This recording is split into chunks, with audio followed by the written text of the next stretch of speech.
Hey guys, welcome to another episode of Make Your Mark podcast. And oh my goodness, I am super excited for this episode. Why? Because we have an awesome guest for you today. And she is also part of this mastermind that I am part of. And she has such an extraordinary story. And she's been in business for 30 years. So she might know a thing or two, right? And we're going to get really deep and we're going to talk all about the nitty gritty of what business means and how she started at a young age, right? So please welcome to the stage, Julie Williams. Oh my goodness, Julie, I am so excited for you to be here. Hello, how are you? I'm good. I'm good now. I know that you've got so many different stories about business, good, bad, and the ugly, right? And 100%, yeah, and so definitely. before we get started, Julie, I would love for you to share with everyone listening about how you started in business, because you started at a young age and you've gone through so many different ups and downs. And we know that business doesn't just happen overnight, right? No, absolutely. And I think this is the biggest thing. This is probably my massive and biggest message is like in any business, it's a roller coaster. You've got to be able to take, you've got to be able to take the dips with the highs that come with starting in a business. And it's any business, whether you've been doing a short term or a long term. I've been working with businesses since the very young age of 17, very lucky to be able to, and I had a really, really good start. It was a great start. But yeah, I've seen lots of different things I'd love to be able to share. Okay, wait. First of all, you started business at 17. Most 17-year-olds don't have a business mind. So where did that come from? I think it was like I was employed. So I was employed at a company. And what happened, it was like, I'm going to show my age now. I'm 54. It was 1987. And literally it was the boom. There was acquisitions. We were buying companies in London, Plymouth, all it was a smallish company, but they sort of then they floated. So they went onto the stock market later, which was great. But I think for me, I was just really lucky at a really early age to have great mentors, good employers, to be able to teach me everything. And I always feel that from the background, they taught you everything about business. It wasn't just, yeah, okay, with a predominantly finance, accounting, that kind of stuff. And I did all my qualifications then alongside working, which I've always thought was a great way. It was a really good way to do it, because you're not just having that qualification, you've got that practical experience, which was brilliant. And literally, I've sort of from there, and just everywhere I've been, is like being poached into other businesses to actually normally sort their shit out. That's really, There you yeah, go. sort their shit out completely. That's what I suppose, that's all I've done my whole career. I love it. Now, so how did you start off? Because you've have so much experience and so many different skills. What did it look like for you from like starting out, and how did you end up like progressing to building this empire that you have today? I always freelance. So even though when I was employed by companies, I always freelance. So I always people that would recognize your certain skills in relation to sorting things out. So this is a lot of things. This is very often working from somebody's bedroom as a startup, helping friends start up from a bedroom, setting them up on company's house, setting them up all the different HMRC things that they need to do, or even going into, and I always say I'm not a tech person, but even going into, we call it making tax digital these days, but literally going into, I remember going into a company, there was a racing circuit company, and literally quite well known racing circuit company, and everything they did was manual, but literally going in there and working with them for, I don't know, a few weeks, and just literally making everything computerized. So we Right. just brought everything, got a computer, made everything computerized, and literally sorting their shit out. And then go in to find somebody, finding the right person for that job. So the idea is bringing somebody in. So that's generally what we do, is that we sort the shit out for people. And then once it's all clean and nice and tidy, we go and find the right person who's going to fit with that customer to be able to come in and work with them. We don't want to work with people forever, really. we'll always be there on a back burner if they need us, but generally going to find whatever gap they need, whether it be a salesperson, marketing person, it could be, these days it's all different, whether it's a finance. So my own business, we even freelanced for years, but my own business, my children, believe it or not, my son was like 11 months old and I was about 5 months pregnant. This was my first ever business I started on my own in relation to, right, this is me now, this is my new company. And it was a direct selling company. Had no idea what was going to happen, no idea what was going to go with, what was going to work with it. And literally, for anyone who has children out there, they'll see that we used to have what's called a bounty bag, and you'd have like a little card in there, advertising card, and it was like, make money, make a difference, and it had a load of stuff on it. I thought, oh, that looks quite interesting. So I literally sent off for this, and then thinking, actually, you can really make money at this stuff, but you have to be smart. It's like you've got to work at it all the time. You can't think. I don't think in any business you can ever become complacent. You've always got to be working at the business all the time.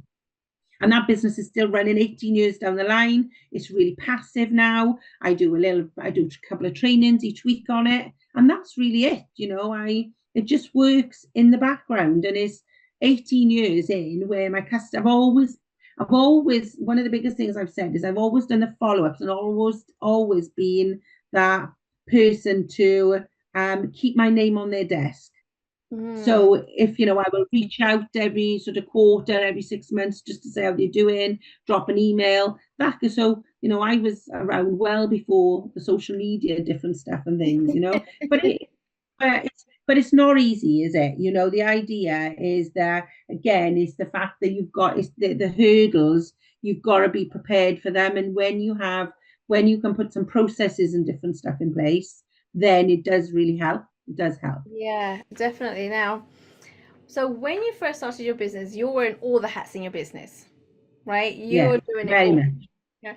And so how did you manage all those different hats? How did you know what to prioritize in your business, right? To get to where you are today, because now you've got a whole team, right? But it didn't start off that way. No, and it is really, so this is the biggest thing, is the fact is in relation to understanding, making things productive. So I talk about this a lot in mentoring, and actually we've been doing something over the last few weeks, which is almost like 30 minutes every day. So everything they're doing at the moment, 30 minutes, particularly in my direct selling business, they're doing 30 minutes each day. And what they're doing there is making it productive. So if that 30 minutes you're doing is making a list or doing right, finding some sort of doing some marketing or anything like that, you need to execute on it. Because what happens, so many people do, they make their list, they do all their planning, they've no execution. And for me, it was like always doing the stuff that was productive, but then finding that actually there's too much to do for me. So finding, right, okay, what are the things that I can teach really well, really quickly, and also finding the right people. So now in our Oracle business, I have people with different. The other thing I think is that when you have a team, it's really good to have a really diversified team, because otherwise you're always going to get the same. I don't particularly agree with how bold it is, but I don't particularly agree with everybody being the same. If you've got different skill sets, completely different skill sets, they tend to complement one another. So to being able to bring team in which are good at that, and things that I'm not so good at, you need somebody who's organized, somebody who maybe isn't organized, or somebody who's good with customers, somebody who doesn't want to do stuff with customers but just wants to do the donkey work, those kind of things. So finding the right team has been very much been about skill set, and it's not easy. It isn't easy finding the right people where sometimes you think they're going to be the right person and they're not. Right. Yeah. Totally. It happens.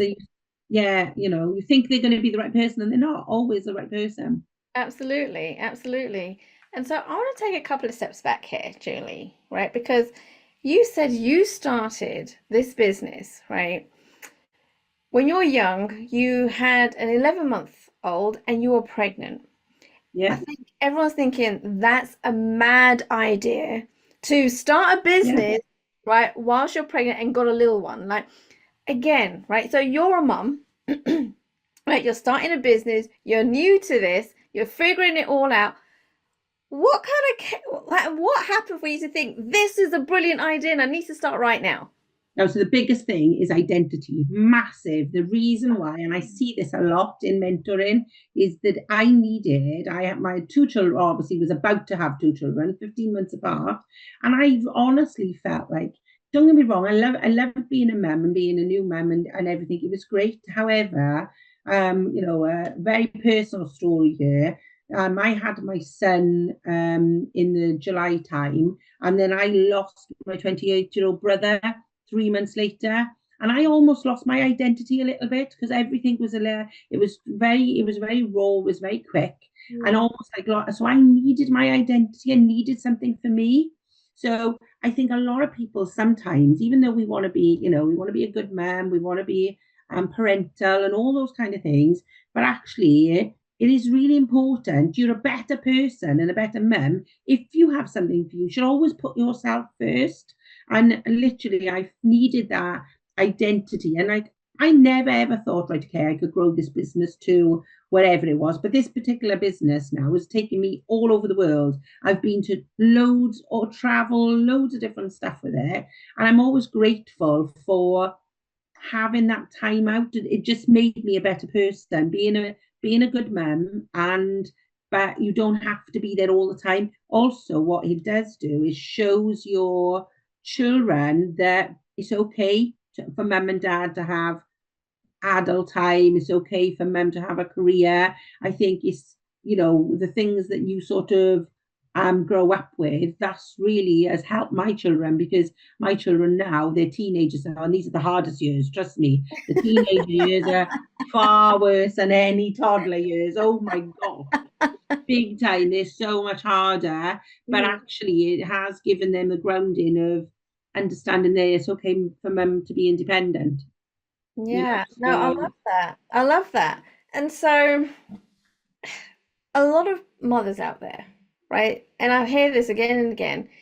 They feel so guilty of running a business, right? And having kids and feeling like they're not always there when they should be. Was that something that you went through?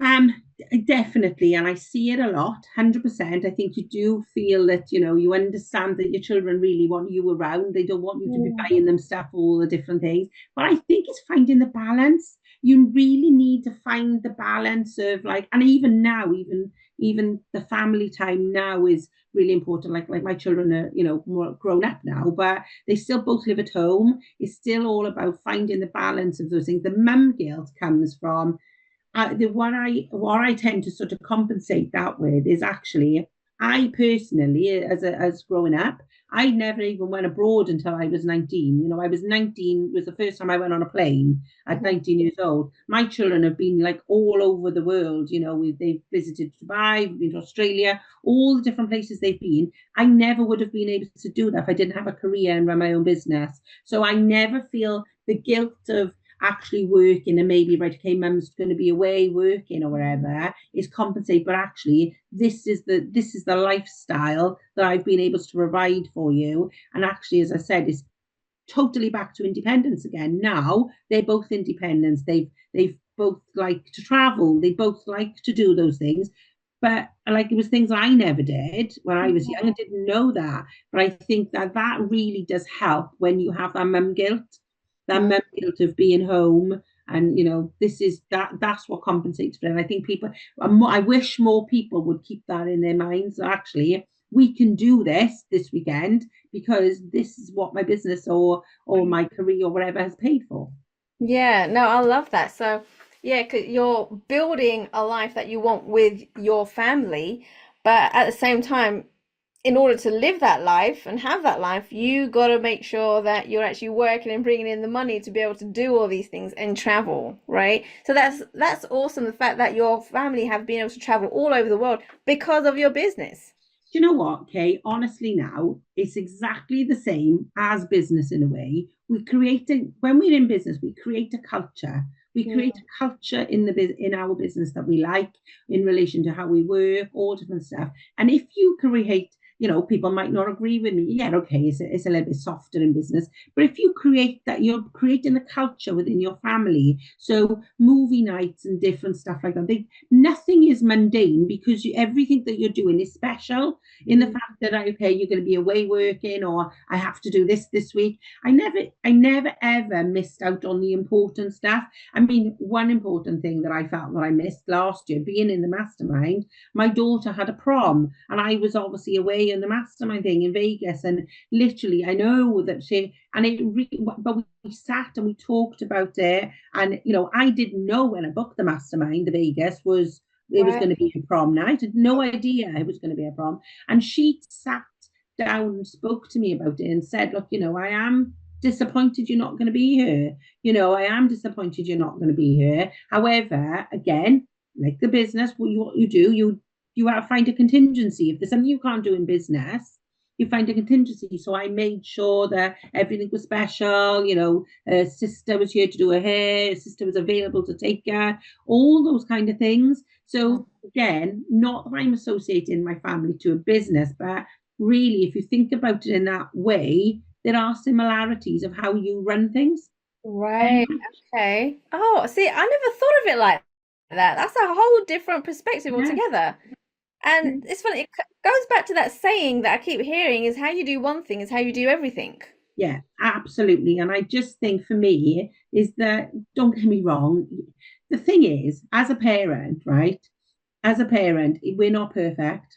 We're never perfect. Kids don't come with a manual, unfortunately. And literally, most of the time, we're making the shit up as we go along. So we have no idea how the children. One of the biggest things I learned, and somebody had taught me, and sort of was that my children, I'm there not to be their friend. I'm there to put them on the right track and to look after them.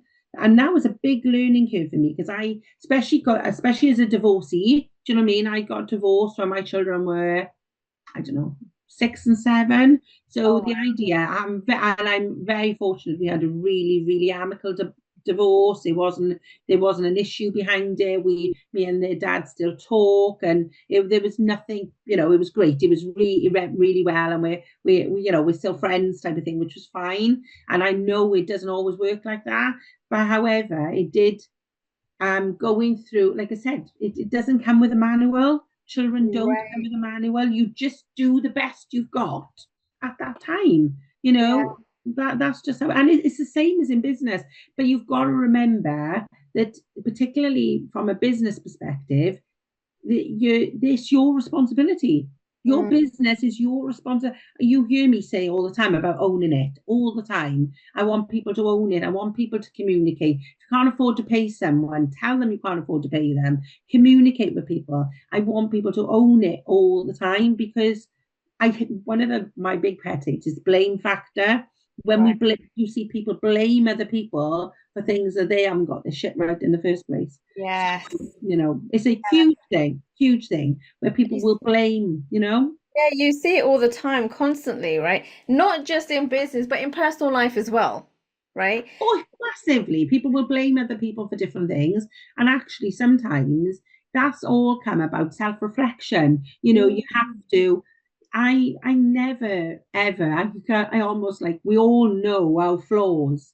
Do you know what I mean? You know your flaws. I know the things that I do well. I know the things I don't do so well. Do I beat myself up about it? No. But what I try and do is make things better all the time and make things better, particularly in like I know that there's a gap in relation to business that I needed to, right, okay, there's this gap. I need to personally develop to plug this gap. So that's I how it's love been. That's my feelings and opinions on it. Yeah, now, Julie, I know that you have had a big pivot, a big transition in your business this year, right? Like there's been so much going on. You've been go, go, go, and you're used to having a brick and mortar business. And Yeah, then you decided that you're going online, right? Which 100%. is a huge step. in itself. And so, first of all, where did that idea come about that now is a time to transition online? And how different is it really? So there's two things here. Bizarrely, a company I worked for a few years back, literally, I had, like I said, direct selling business for a while. It was working really well. I was still doing all the finance and strategy stuff that I do, but I could see somebody else doing things online, and I started getting a bit of inferior. Right, I was like looking sideways at what people were doing. People were doing these things, all right, they're doing this online now, and my mindset was like, literally, I can't do that. I don't know how to do that. I don't know how to do it. So what Right. I did was like really worked on myself from a mind perspective. And I'm like, well, actually, again, it's that gratitude thing. I've been running this business for 10 years and I've got to here without doing that. So why am I doing what they're doing? I don't need to look sideways. And literally, soon as I stopped looking sideways and concentrated on what I knew and doing some personal development, a little bit of learning, everything sort of fell into place for me. My business rocketed. Everything was, and I'm like, well, actually, why am I looking sideways? This is stupid. I Mm. just stopped doing that, and all of a sudden I'm focusing on my journey, because even if you're in the same sector as somebody, we've all got different journeys, we've all got different stories. So that was sort of where it started in relation to sort of the online world and doing more online. And then obviously majority of our clients were offline businesses, because we do very much like troubleshooting and that kind of thing. And then literally it was right, okay, I quite like I am working ridiculous hours. So I thought, you know what, this is stupid. People were talking about this is what they're doing in the online world. This is Yeah. what this is where we're looking at. I was constantly exchanging time for money. And I was like, do you know what, this isn't, because there was a cap, there was a ceiling on it. There was only so many hours in the week. Right. And Yeah. an hourly rate. There was so many hours in the week. There was an hourly rate or whatever it is. And I'm like, okay, then how am I going to get over that? The only way I can get over that is keep building a team. But actually, I was like, no, because a lot of the experience was coming from me. Mm. So it was like, right, okay, started following things online. I was friendly with a couple of people, with Danny, and then obviously I was started following Lisa through being friends with Danny, and then seeing actually this passive income thing. Yeah, I know we can create passive income through, I know we can create it through things like, hiring your bedroom out and all the stuff that you do, all those. And I'd already created a passive income business through the direct selling world, but didn't Right. really relate that to a passive income business. But then what I did was like, right, okay, what do I need to learn? So I did some courses, started moving online, and actually it's been a real journey. What Yeah. I will say is that, well, as most people will tell you, it's a long game. End Mm. of the day. And but that's the problem. This is why businesses fail all the time, because they think they're just going to open a business app, irrelevant whether it's on or offline. They're going to Right. open a business app and they're literally going to make loads of money, and that's it. I'm retired by the time I'm 40. Right. Sorry, but Yes. it doesn't work like that. You have to put in the graft, and you have to have patience. And I think Mm. actually, there's been loads of times I'm no different to anyone else, where sometimes I'm thinking, do you know what, I really don't need this shit. Yeah. There's lots of times where I'm thinking, do you know what, let's just go back to basics and do what I do, and just live a mediocre life and different stuff. But then when I talk to myself like that, I think to myself, there's no way you talk to a mentee like that. If it's somebody, one of your mentees, so you begin, I don't think so. You'd be answering yourself and saying, I don't think, and literally, there's been heaps of times over the last maybe 18 months, 2 years, where I thought, oh, do you know what, this is really hard. But my message has always been, when it's really hard, that's when you're almost there. Right. We almost achieving something when it gets really hard. And I have never been proven wrong by that. Every time it's got really, really hard and I've felt like giving up, there are times when and that's been lots of times, I've realized, well, actually, do you know what? That's when something good happens. Right. we've won awards and different stuff this year. And as you know, I've brought out a book this year and all those things. But that's, before that period, there has been times like anyone else, there's struggles in a business all the time. You just got to keep going. You've just got to keep going. So this is the thing, right? People always say you got to keep going, got to keep going. But how do you just keep going when you're fighting different fires all the time, right? And every time you level up, it's new level, new devil, Yeah. right? Well, what keeps you motivated and keep fighting the fight? I definitely think people need to understand what their why is. Now, my why, my current business, it only ever had a term plan. I only knew that I only wanted it for a certain period when I first started it. So obviously being exit strategy is what we do anyway. So this is, if I wasn't been thinking about things like that for myself, then there'd be something wrong, Right. However, it is hard to be able to level up all the time. It is thinking, but actually, I definitely think it's about the vision, and it's about how much you want it. So I've been that person. I have been that person where I would have said, I just not enough time. There's not enough time. I work full time. I'm working full time. I'm doing all these hours. It's just not enough time. But my feeling, my ultimate and gut feeling of that is, if you really want it, you'll make time. Right. Okay. If Yeah. you really want something, you will make time to do it. And do you know what? The biggest thing as well is you don't have to do it on your own. We see it as in a mastermind in relation to the support we have.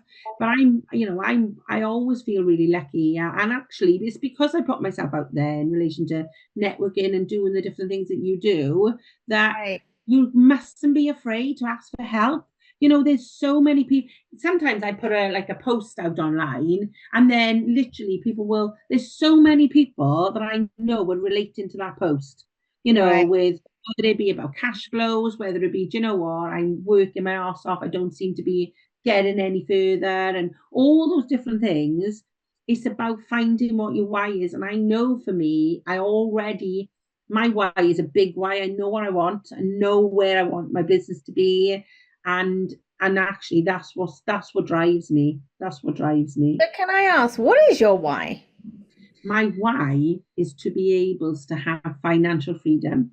And not enough people talk about this. We're afraid to talk about the money. I want more money. I want more financial freedom.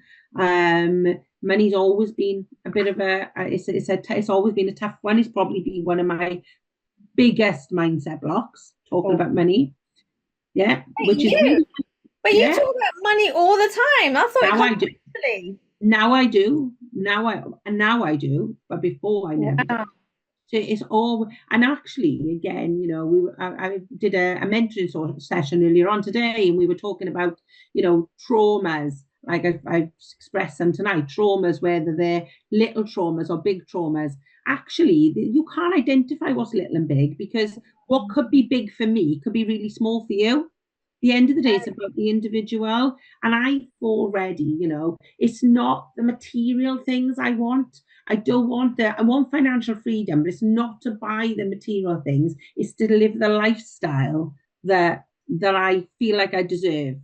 So, I've literally, as I said, worked since I was 17 years old, and literally worked really hard since that time. So it's almost like, right, okay, now these are the rewards. This is what I want. I want to have fun. I want to go out with friends. I like going to gigs, all the stuff that I like doing and enjoying life now. Enjoying life. So I want that money to be able to, it's not about, for me, it's never been about buying that posh handbag. That's just not my style. And that doesn't mean that I have any judgment over it, because I certainly don't. We're all different, People like shoes, people like all different kinds of things. I love to have experiences. Right. And I don't mind paying for those experiences. Right. And creating memories from them. Massive. Yeah. I said earlier about taking my whole of my family across the world, having 3.5 weeks, literally all of us for 3.5 weeks together, is far more, that is what makes me jellyish. That's what makes me happy. And happiness is, happiness is the ultimate thing, really, to be able to just be happy and live, live life without any bullshit and actually, as I said, and don't try and be anything that I'm not. Right, absolutely. And you are a very straight shooter, right? You just say it how it is, right? And you bring Yeah, that to everything. But this is why yeah. people love working with you because what you see is what you get, right? And you probably have noticed it in the online world. You don't find a lot of that, No. The right? authenticity is really weird. So authenticity is probably the biggest thing for me. We talked about that. I like working with people who've got the same ethics and stuff that I have. I like working with nice people, and oh my God, have I made mistakes over that? We'll have to have a whole new chapter to tell you about all the mistakes I've made over the last, but you learn from these things. And in relation to the online world, the biggest thing for me is I love it. I love the people. I look for the genuine people. Mm. Obviously, that's not always easy to find. We've talked about scams and different stuff. Yeah. However, the ideal is what I want to do is stay away from drama. I want to wait to stay. I want to stay. Never really wanted that drama in my life. You and I talked when we were away together in June, and I expressed, you know what, perhaps that's what sometimes scares me is the trolling and all that different stuff. But you know what? I just think I think I'm 54 years old now. I was 45, and this has been my lesson to anyone as a life lesson. I was 45 when I realized not everyone's going to like you. You're not going to be everybody's cup of tea. So actually, why even try? Just be you. And this is why I think people relate to me a little bit more. I think they like my honesty because I'm very diplomatic. I don't try and piss people off. I do try and if things I've got really bad things to say about business and stuff with them, will try and do things in a really diplomatic way. However, things still need to be said. Sometimes Yeah, there's no one shying away from stuff. And I absolutely. think I've seen some really bad stuff in the online world, and I just try and stay away from it as much as I can, if I'm honest with you. But Definitely. you know what? I have no control over anyone's opinion of me. Nobody does. It's true. It's Yeah. true, right? And I think that's another kind of battle that we all have to kind of get over, especially when it comes to visibility and social media, that not everyone's going to like you, No, they're right? not. And that's okay Of because course you it don't is. want everyone Yeah. to like you. I don't like everyone. No, there you go. This is the thing. Like I said, I was Okay. 45 years old, and if I give anybody a lesson in life, it would be like that. Don't just be you. Don't try and be liked. Because actually, not everyone's going to like you, but you don't like everyone either. You Yeah, know, it's very true. And so I really want to start talking about what it is that you actually do because you're a business coach, right? But then you also do things on the financial side because you mentioned HMRC, yeah. right? And documents and all these kind of things, money talk. So how is it that you actually help people? Because you do an array of things. Right. My whole career has been around troubleshooting. And when I say troubleshooting, it means working with businesses who struggle with the business side. I'm really bold and say that like 85%, I reckon, of business people are so good at what they do. They love the operations, they love what they do, but they're not that great at running a business. And Right. running a business means finance, accounts, marketing, sales, HR, people, health and safety, everything. So Mm. people, as I said, we only know what we know, Right. and this is the biggest thing. And so we run a bookkeeping company where obviously I've got a team of bookkeepers that help people out very generally. They don't just do ad hoc things, they sort of shit for people again. That's what they do when people's, books are in a mess or whatever. That's what we do. But generally, my job is working with businesses who like, for instance, I have a new client just come on board. I was recommended. We've started working, doing some stuff for him. One of the team have done a whole look at, the accounting for the last 2 years. I've come in now and looked, and all of a sudden there's a £500,000 loss. which Mhm. is huge. But they didn't even know this. They didn't know this. So the idea now, so my job now is to literally stand in the middle, keep everyone at bay a second, and try and recover this business. So I will try my best to get some recovery plans, deal with all the stakeholders, suppliers, HMRC, all those kind of things on his behalf. It's a very similar to a non-exec director role. However, I literally do have my wellies on and I'm in the business. It isn't like, this is just what you need to do. I'm not a coach where the consultancy side of me makes me get in the business and do whatever they do. And I've found that since COVID, what's happened is more people want to exit.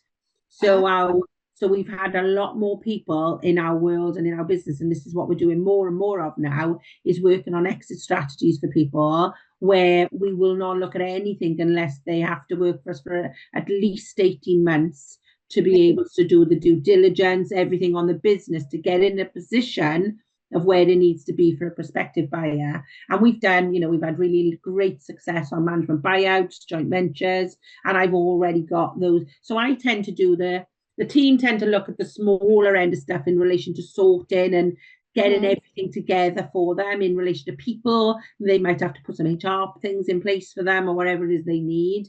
But I tend to step in as their sidekick, because often they could be, sometimes it's just one manager or one director, and you're their sidekick then to brainstorm, right, okay, this business needs to, we need to dissolve it. But that doesn't always, that's a rarity, but it has happened. Or we need to, this is what we need to do, recover.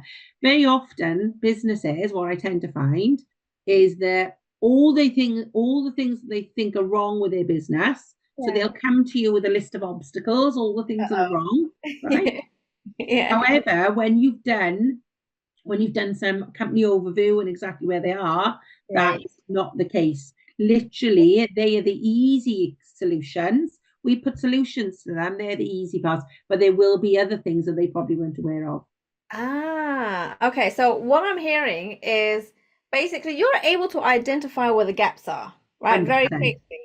And Yeah, because every business is different, you customize it to their needs and what's missing, yeah, right? yeah. Which is awesome because like we do need that different perspective because we can't see what's going on in our own business most of the time, Course. No, this is the right? point. We only know what we know. So the problem is sometimes what happens is if you're offering different services, particularly I know when I see this quite a little bit in the online world, you're Ah, offering different services and actually you keep doing what you've always done, but those services, those ones are not making you any money anymore. So in the it's just a mirror of the offline world. What we would do in the offline world, sorry, we're not doing that anymore. We're going to do this instead. And yeah. that's what we do. So we bring in different services and think how much time that will give you back. If you stop doing that thing and how much time you get, what can you do with that time instead? I Really, understand. when you look at it as a company overview like that, it sounds really simplistic, and it Mhm. is, but you need to sort of share it in a way with business owners that they understand that all our clients, all our businesses we care about. It's Yeah. not just they're not just a customer. We really care, even the ones that are in real, deep shit that we really want to see them recover. We want to see them get back up and fly again. Okay, so I'm curious. What does it mean to be in deep shit? So in deep shit, I say, is when sometimes the people they've got customers and they've got new work coming along, they've got no funds for working capital. Deep Ah, shit means things like they've got no money in relation, so their outgoings are far more than their incomings. So for instance, so as an yeah. example, we've worked for a business now for the last 12 months and we've completely turned it around by doing lots of different stuff. But literally, when you look at a break even, and what I mean by a break even means if you add up all their overheads, if we look at all their overheads, and we can tell them, right, this is how much you need to sell just to open the door without any profit, just to open the Oh, door. So we do that calculation as part of the company overview. And if then they're so I worked for a company once that literally they were doing like 6 million turnover, but they needed to turn over 5.8 million just to open the door.